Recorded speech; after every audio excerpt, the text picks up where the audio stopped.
Stand on any bustling street corner in central London today, perhaps the chaotic intersection of Oxford Circus or the shadowed pavement beneath the Shard, and let the city's overwhelming cacophony wash over you. If you close your eyes, you will hear a dozen languages spoken in as many minutes, from Polish to Portuguese. It is a symphony of global voices, a testament to the fact that nearly 40% of this city's 9 million residents were born outside the United Kingdom. This statistic cements London's status as perhaps the most culturally diverse metropolis on Earth. It is a city of the world.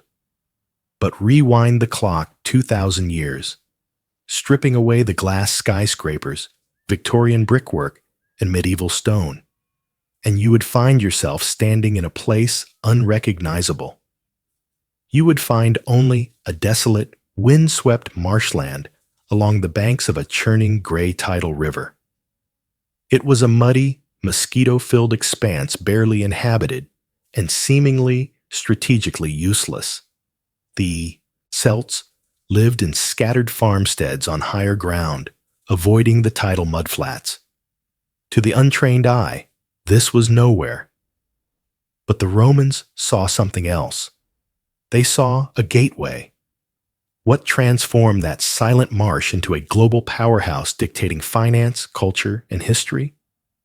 The answer is a dramatic saga of invasion, fire, plague, and revolution.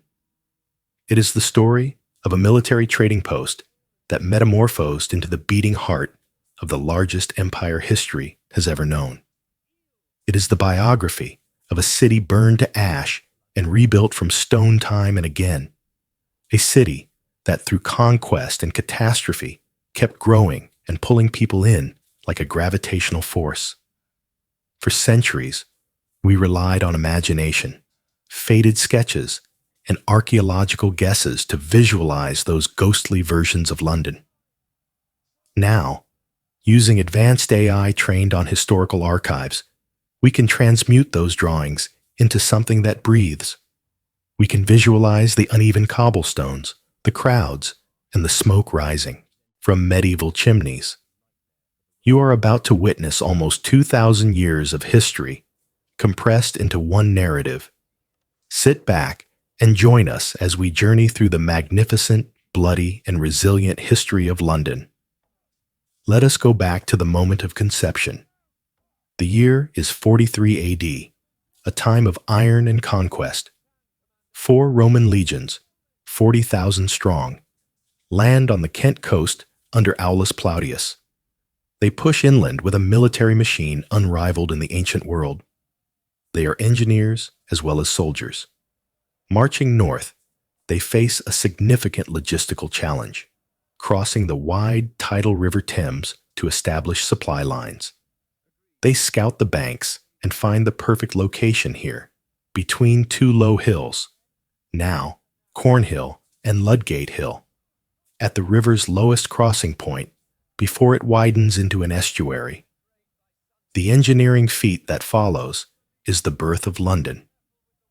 The Romans drive massive timber piles into the riverbed to construct the first permanent wooden bridge spanning the Thames. This bridge changes everything. It becomes a funnel for movement, a choke point where commerce is inevitable. Within a decade, Londinium is established on the north bank. It is bustling, loud, and smells of sawdust and unwashed bodies. Walk these early streets, and you would see merchants from Gaul selling pottery, soldiers from Syria patrolling the docks, and traders from North Africa mingling in the mud. The Romans build their bridge exactly where London Bridge stands today, creating an anchor holding the city in place for 2 millennia. Around this artery, a port town springs up, fueled by the empire's insatiable appetite. However, London's existence is fragile. Just 17 years after its founding, in 60 AD, disaster strikes. Queen Boudica of the Iceni, enraged by Roman brutality, the rape of her daughters, and land theft, unites the tribes. She marches on Londinium with a horde vastly outnumbering the Roman garrison. The Roman governor, Suetonius Paulinus, makes a cold decision. He sacrifices the city to save the province. He evacuates the army, leaving the settlers to their fate. Boudica burns Londinium to the ground, taking no prisoners. The city is erased. Archaeological digs reveal a layer of red ash and burnt debris, the Boudican destruction horizon, a permanent scar evidencing that Holocaust. Yet the Roman spirit is defined by stubbornness. They return, rebuilding bigger and better.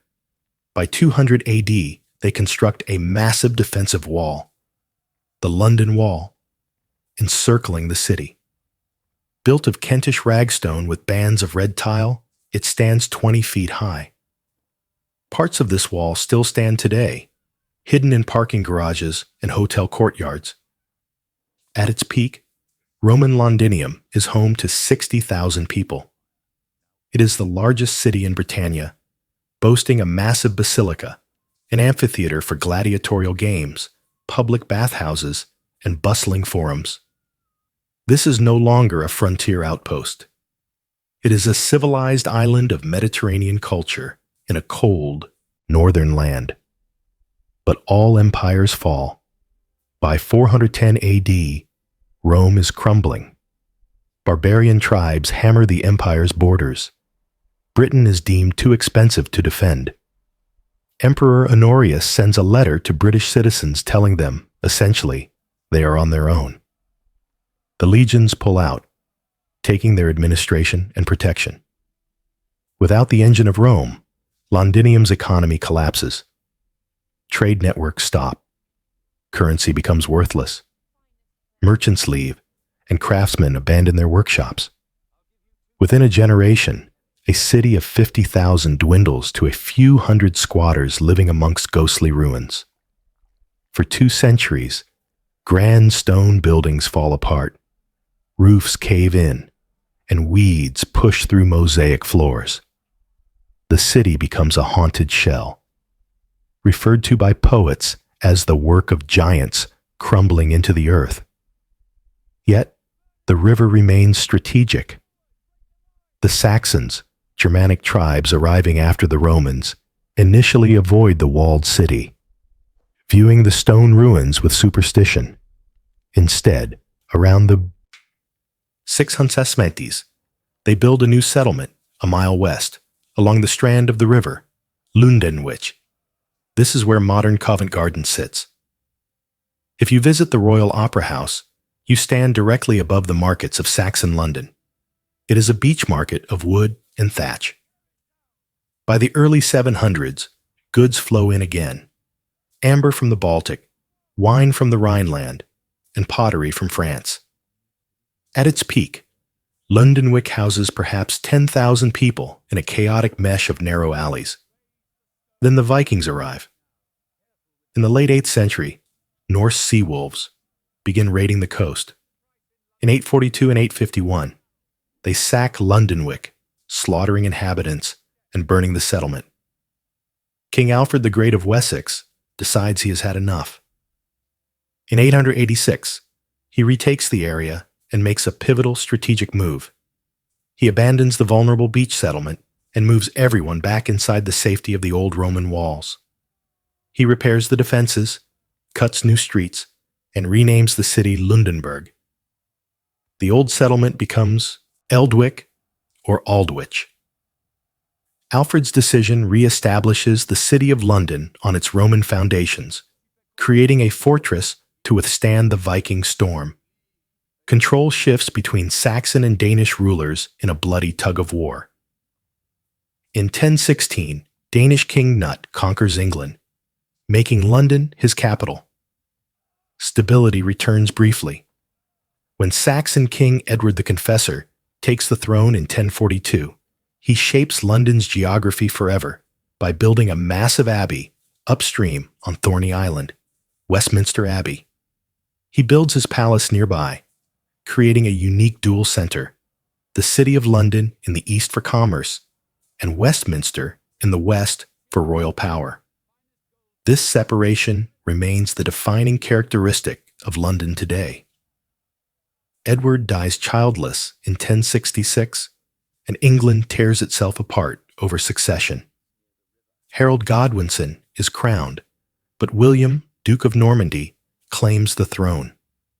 Harold defeats a Norwegian invasion at Stamford Bridge, then rushes south to meet William at Hastings.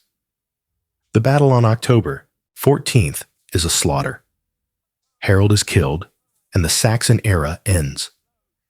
On Christmas Day, 1066, William is crowned king at Westminster Abbey. The Norman era begins.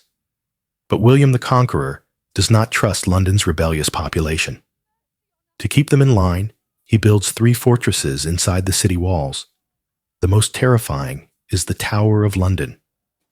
The White Tower stands 90 feet high, a looming reminder of who is in charge.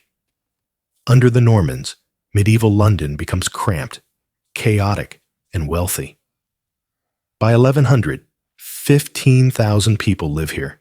Streets are narrow and filled with mud, but markets are full of gold and spices. Powerful guilds emerge to control trade. In 1215, when rebellious barons force King John to sign the Magna Carta, London's support is crucial. Citizens extract rights to elect their own mayor, establishing an independence the city still holds. London Bridge is rebuilt in stone between 1176 and 1209, becoming a city unto itself, lined with shops and a gatehouse displaying the severed heads of traitors. In 1348, a horror worse than war arrives. Ships dock in the Thames carrying rats infected with the Black Death. The plague tears through the unhygienic streets with apocalyptic speed. Within 2 years, nearly half of London's population dies. The city of 80,000 is left half empty. Cemeteries overflow, and mass plague pits are dug.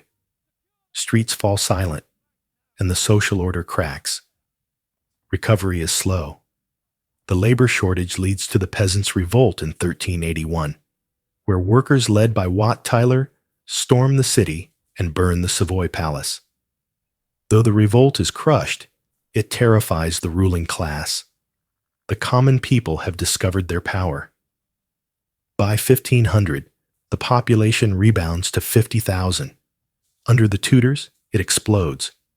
By 1600, it is 200,000. By 1650, nearly 400,000. London becomes Europe's largest city, spilling over its ancient walls. Henry VIII's break with Rome in the 1530s transforms the landscape. He dissolves the monasteries, seizing their land and selling it to aristocrats who build grand houses.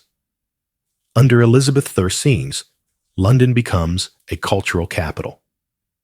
The Globe Theatre opens in 1599, staging Shakespeare's plays to rowdy crowds. Simultaneously, the East India Company is founded in 1600, setting the stage for a global empire funneling wealth through the Thames. But this wooden, overcrowded city remains a tinderbox. In 1665, the Great Plague returns, killing 100,000 people, a quarter of the population, in a single summer. The cry of "Bring out your dead" becomes the soundtrack of the city. Then the cleansing fire comes. On September 2nd, 1666, a fire starts in Thomas Farriner's bakery on Pudding Lane. After a bone-dry summer, the wooden city is like kindling. A strong east wind fans the flames. For 4 days, London burns. The lead roof of St. Paul's Cathedral melts, running down streets like a river of silver. 85% of the walled city is destroyed, including 13,000 houses. Miraculously, few die, but the medieval city is wiped from the map. Out of the ashes, a new London rises. Architect Christopher Wren proposes a radical plan with wide boulevards, but property disputes prevent it. The street plan remains medieval, but regulations now require brick and stone. Wren rebuilds the churches, including St. Paul's Cathedral, a Baroque masterpiece. Its dome dominates the skyline for centuries, symbolizing resilience. 18th century London becomes the center of the Enlightenment and a global economy. Coffee houses evolve into financial institutions. Jonathan's becomes the stock exchange. Lloyd's becomes the insurance market. The city expands west. Aristocratic estates turn into elegant squares, defining the Georgian style. Westminster Bridge opens in 1750, finally providing a second crossing and opening South London. George III acquires Buckingham House, converting it into a palace. After Napoleon's defeat in 1815, Britain stands unrivaled, and London is its undisputed capital. The 19th century and the Industrial Revolution transformed the city again, turning it into a behemoth of steam and brick. By 1851, the population hits 2.5 million. By 1901, 6.5 million. It is the world's largest city, the Big Smoke. The Victorians build on an imperial scale. Trafalgar Square, the Houses of Parliament, and Big Ben define the city's self-image. In 1851, the Great Exhibition in Hyde Park showcases British dominance in the Crystal Palace. But growth brings filth. The Thames becomes an open sewer. The Great Stink of 1858 forces Parliament to act. Joseph Bazalgette builds a massive underground sewage network, an engineering marvel that saved countless lives. Transport is revolutionized. The world's first underground railway opens in 1863. Tower Bridge, a Gothic masterpiece, opens in 1894. Yet Victorian London is a city of stark contrasts. While the rich live in Kensington, the poor crowd into the desperate slums of the East End. It is the London of Dickens, fog, and grime.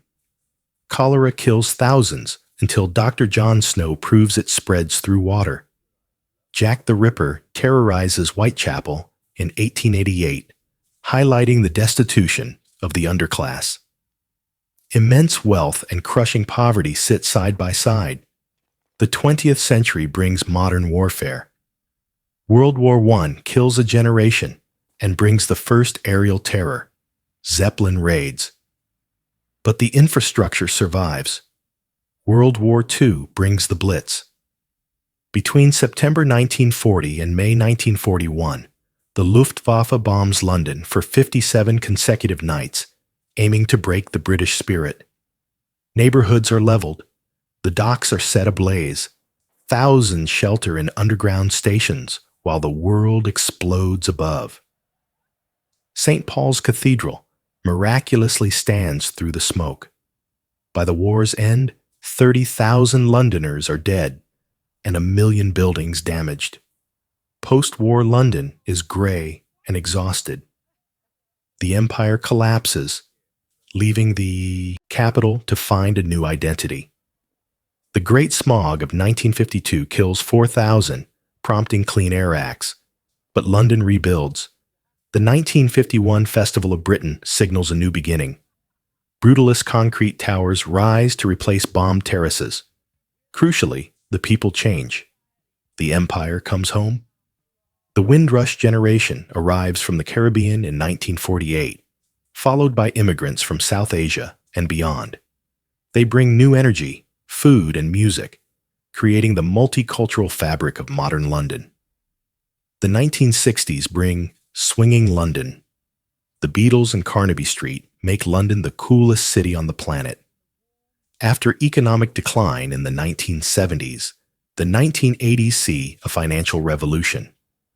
The derelict docks are redeveloped into a gleaming financial district around Canary Wharf, shifting the center of gravity eastward. The 21st century sees relentless growth. The 2012 Olympics transform East London's industrial wastelands into a residential hub. The population surpasses its pre-war peak, hitting 9 million. Modern London is defined by staggering diversity, with over 300 languages spoken. Neighborhoods like Brixton, Chinatown, and Southall reflect this global heritage. The skyline evolves rapidly, with glass towers like the Shard sitting alongside ancient stone churches. London has survived Roman withdrawal, Viking axes, the Black Death, the Great Fire, and the Blitz. It is a survivor. Each time it falls, it rebuilds. It pulls in new people, absorbs new cultures, and expands.